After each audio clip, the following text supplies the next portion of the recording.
for joining me again. I am your host, Kim Jordan, and welcome to the village. I am very excited that you came back to join me, whether it's live or on the replay. This is going to be a very different kind of show because I'm by myself and I have something to say. I want to ensure that you are comfortable. Get your tea, get your Coke, Pepsi, whatever beverage you need, because we're going to talk today about working from home etiquette. I think we all have maybe experienced a little bit of that right now. So, this is a timely topic. And I think that I have some valuable tools to share with you.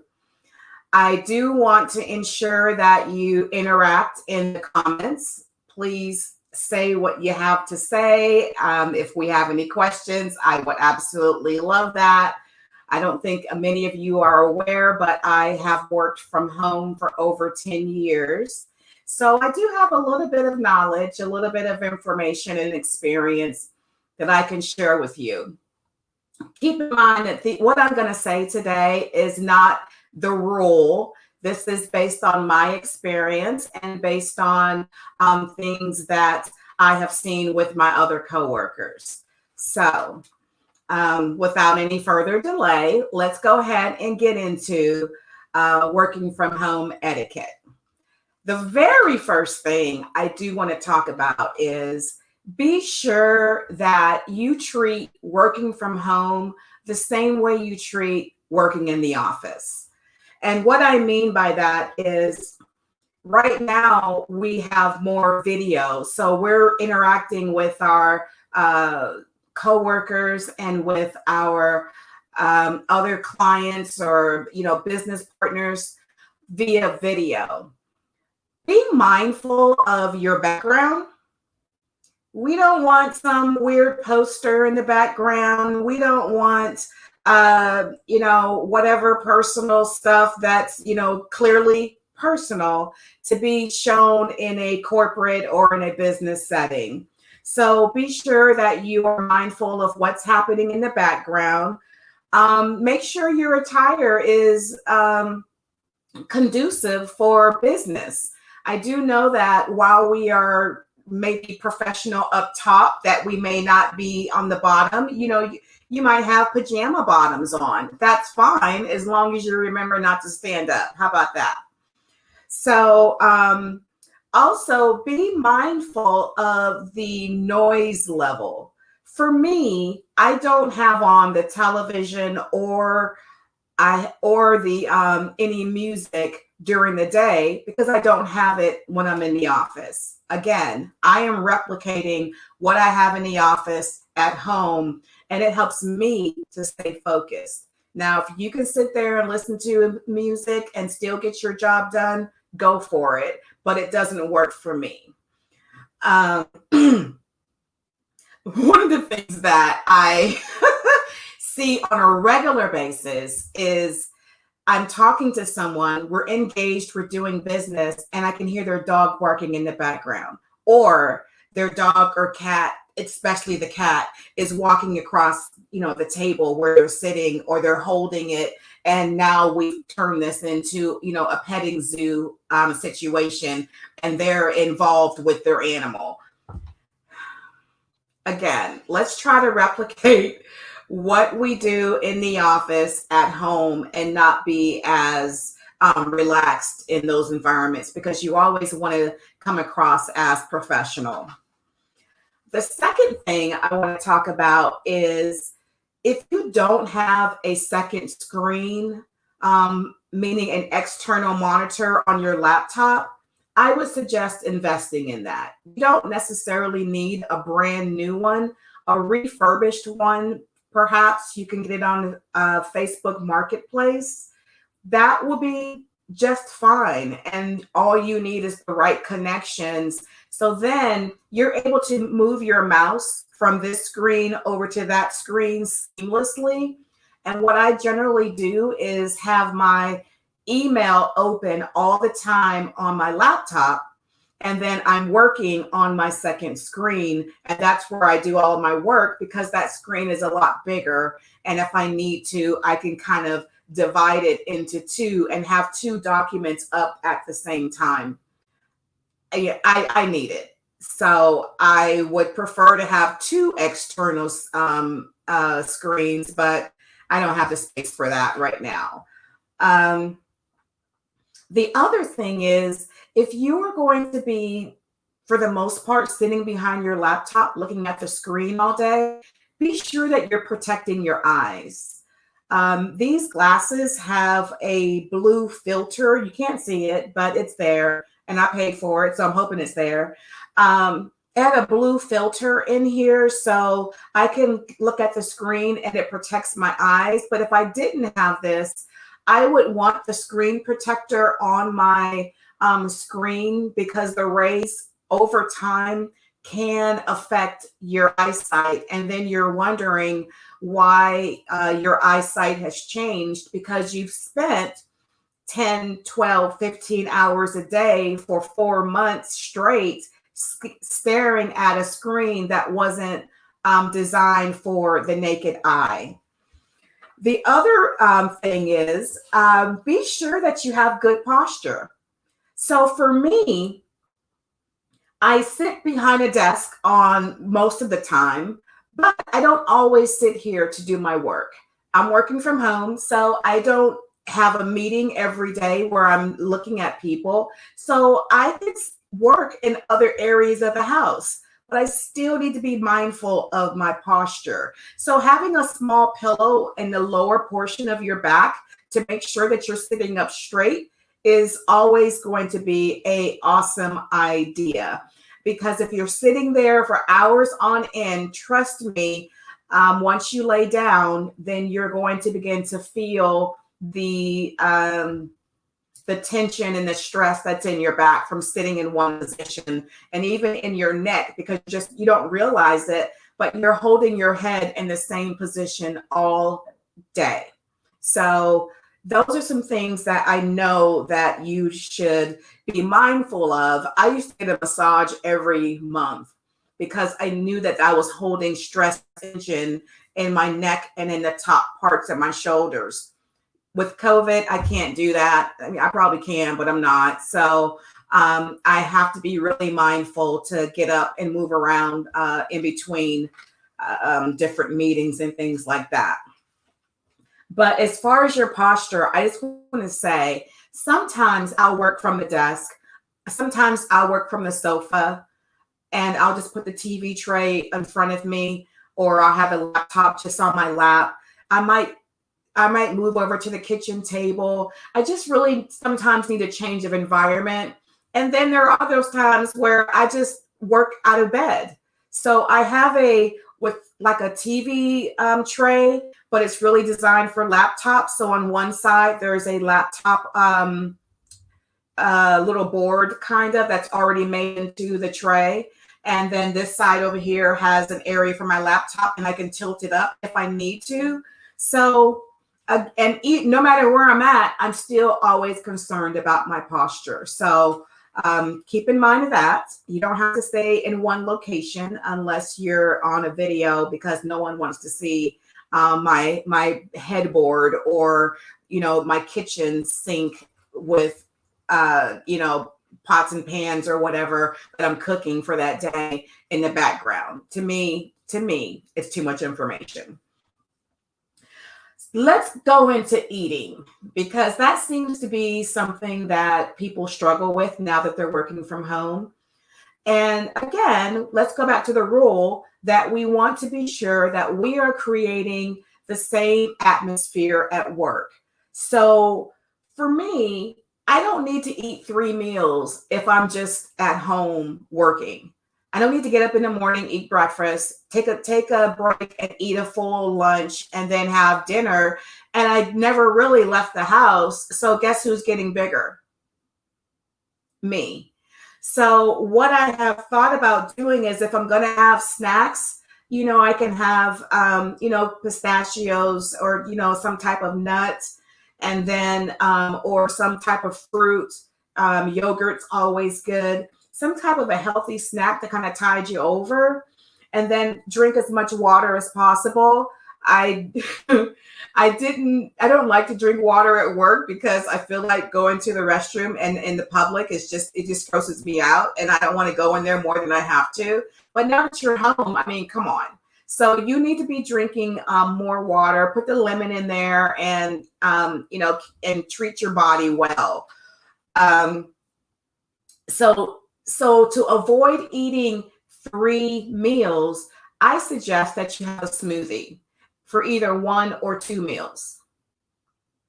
Make sure you add a banana in there to get your potassium. Put a scoop of protein in there to get your protein, and you can slurp on that while you're at your little workstation, and it's really kind of filling. So just a few little tips there. Exercising is always going to be something that you want to do, because remember, you're not walking around in your work environment anymore. You're not walking from the parking lot. You're not getting those steps in. So you got to get it in somewhere, and you're just eating all day. So we need to start moving. What I suggest, if you can't walk in your neighborhood, like me, I live in the country. So unless I'm going to walk with a shotgun, which I prefer not to, then I need to be able to get some exercise. And the way I do it is I look for it on YouTube. There are a million videos. There's, like they say, there's a YouTube video for everything.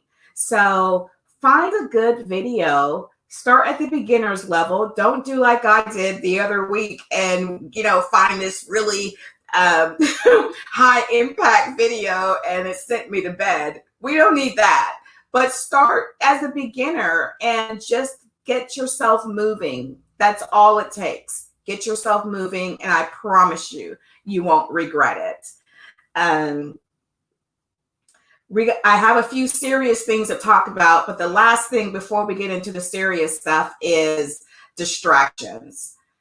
If you have other people at your home and you are working from home, you have to create that thought in everyone's mind that when you're sitting behind your laptop, that's the time where you can't be bothered unless it's an emergency.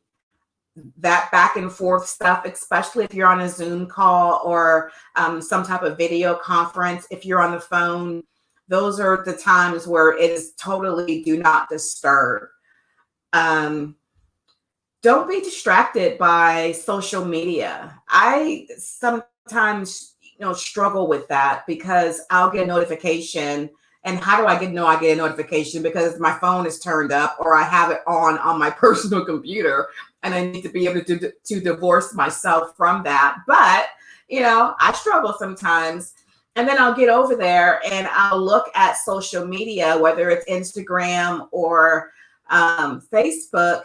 And then next thing I know, 45 minutes has gone by and I didn't do any work. And so that's not necessarily the best use of our time, because I would not have done that in the office. There's no way I could have got away with that. So keep in mind that distractions are just that. They keep you from being productive. And if you want to stay engaged with your employment, then you definitely need to stay engaged with your work and stay focused.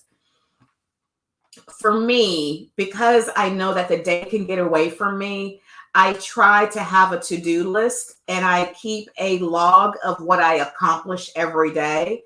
You'll be surprised that the week will go by, and let's just say someone in my leadership might say, well, Kim, what did you get accomplished today?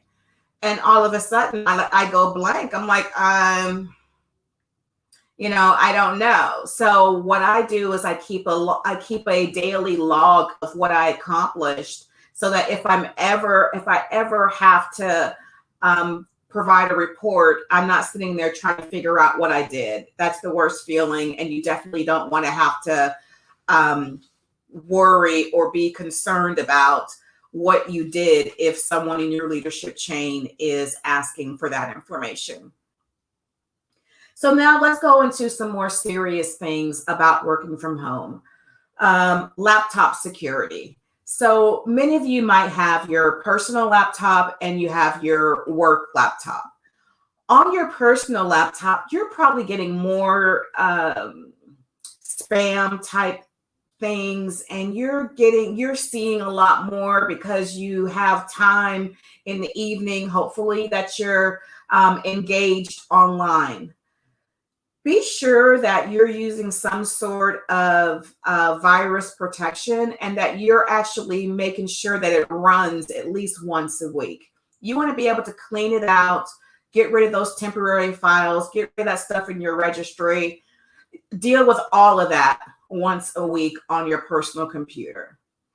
On your work computer, be sure that you address that with your IT department to find out, is there something that you should be doing, or are they taking care of that on their end? Because the last thing you need is a virus on your work computer. That's not fun for anyone. And then, although you're at home and you know everybody at the house, if you walk away from either laptop, whether it's your personal or your work laptop, do the Control Alt Delete and lock your screen. It's just going to say, it's going to give you peace of mind, and it's going to ensure that no one is sending weird emails on your behalf. No one is accessing websites that you have a autofill feature. So for me with Amazon, because I am an Amazon Prime shopper, I can log on to Amazon and it comes up and it says, "Welcome, Kim." And if someone wanted to place an order on my account, they could just go put stuff on the in my cart, and it already knows what my card is, and they could just change the shipping, and then they have something new. So those type things. No, you don't think anyone in your house would do it, but just get into a habit of doing that on your personal and on your work laptop. It's just a good thing to do moving forward. A few housekeeping items. Be sure that your home Wi-Fi is secure. If anyone can access your Wi-Fi, then anyone can access what you're accessing, if that makes sense.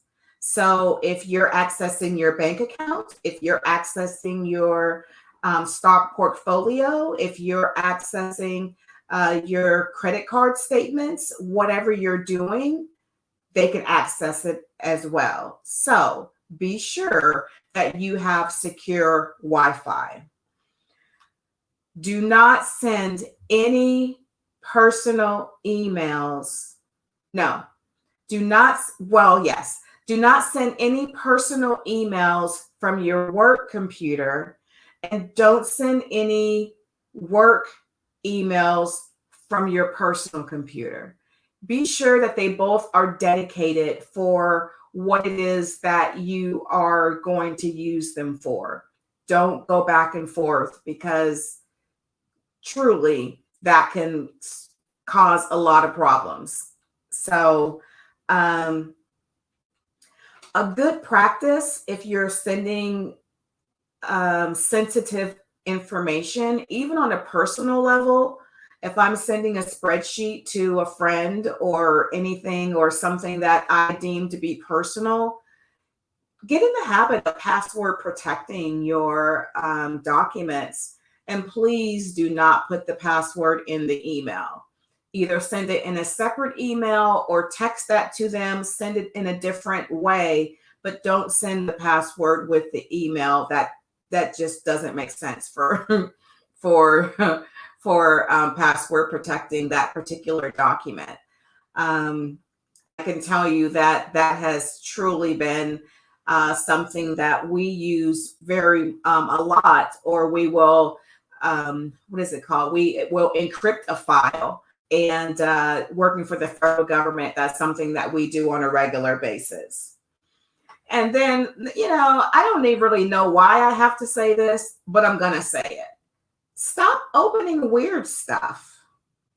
If you get something saying that, you won and you've been selected, you didn't enter anything. So why are you clicking on that? It's going to infect your computer.